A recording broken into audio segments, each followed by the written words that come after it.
কৃষক বন্ধু চ্যানেলে সবাইকে স্বাগতম। আশা করি সবাই ভালো আছেন। আজ নতুন একটি ভিডিও নিয়ে আপনাদের সামনে হাজির হয়েছি। আজকের ভিডিওর বিষয়বস্তু কিভাবে মাছের দ্রুত বৃদ্ধি নিশ্চিত করা যায়। তো অনেক চাষি ভাইয়েরা আমাকে প্রশ্ন করেন যে ভাই কিভাবে মাছের দ্রুত বৃদ্ধি করা যায়, কিছু জাদুকরী টিপস বা কৌশল আমাদের শিখিয়ে দিন। আসলে দ্রুত মাছ বৃদ্ধির জন্য জাদুকরী কোনো টিপসের প্রয়োজন হয় না। যদি আপনি কিছু নিয়ম মেনে চলেন বা যে উপায়গুলো আমি আজকে বলবো এগুলো যদি সঠিকভাবে পালন করতে পারেন, তাহলে আপনার মাছের বৃদ্ধি খুব দ্রুত হবে এবং দ্রুত সময়ের মধ্যে মাছ বাজারজাতকরণ করতে পারবেন। মাছ চাষের দ্রুত বৃদ্ধির কৌশলগুলো এখন আমি আপনাদের মাঝে তুলে ধরবো। আপনারা মনোযোগ সহকারে এটি শুনবেন আশা করি। প্রথমত, উচ্চমানের সুষম খাবার। মাছের আকার অনুযায়ী 28 থেকে 35% প্রোটিনযুক্ত খাবার ব্যবহার করুন। প্রতিদিন 2 থেকে 3 বার নির্দিষ্ট সময়ে পরিমাণ মতো খাবার দিন। পানিতে পর্যাপ্ত অক্সিজেন নিশ্চিত করুন। ভোরে অক্সিজেন কমে যেতে পারে, তাই প্রয়োজন অনুযায়ী অ্যারেটর ব্যবহার করুন। অতিরিক্ত খাবার পানিতে জমতে দেবেন না। পানির গুণগত মান ঠিক রাখুন। পানির রং, গন্ধ ও স্বচ্ছতা নিয়মিত পরীক্ষা করুন।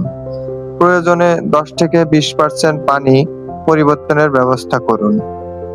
এরপরে আসুন সঠিক ঘনত্বে পোনা ছাড়ুন।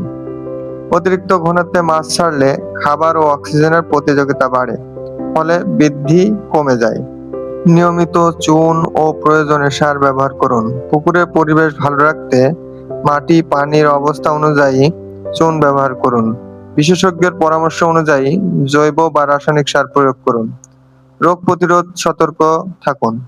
অসুস্থ মাছ দ্রুত আলাদা করুন। রোগ দেখা দিলে মৎস্য কর্মকর্তার পরামর্শ নিন ও বিভিন্ন ওষুধ কোম্পানির ডাক্তারদের সাহায্য নিন। নিয়মিত পর্যবেক্ষণ করুন। মাছ ঠিকমতো খাবার খাচ্ছে কিনা এবং স্বাভাবিকভাবে চলাফেরা করছে কিনা প্রতিদিন দেখুন। মনে রাখবেন, আপনার সঠিকভাবে রক্ষণাবেক্ষণ এবং পর্যবেক্ষণের উপরেই মাছের দ্রুত বৃদ্ধি নিশ্চিত হবে। তো এখানে আসলে জাদুকরী কোনো টিপসের প্রয়োজন নেই। আমি যে কৌশলগুলো বা যে ধাপগুলো আপনাদের মাঝে তুলে ধরলাম, এগুলো যদি আপনারা সঠিকভাবে দেখতে পারেন, পরিচালনা করতে পারেন, তাহলে মাছের দ্রুত বৃদ্ধি হবে এবং দ্রুত সময়ের মধ্যে মাছ বাজারজাতকরণ করতে পারবেন।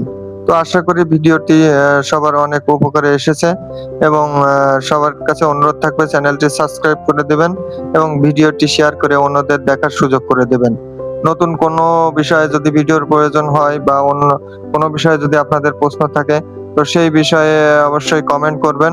আমরা চেষ্টা করব পরবর্তী ভিডিওতে সেটা নিয়ে আলোচনা করার।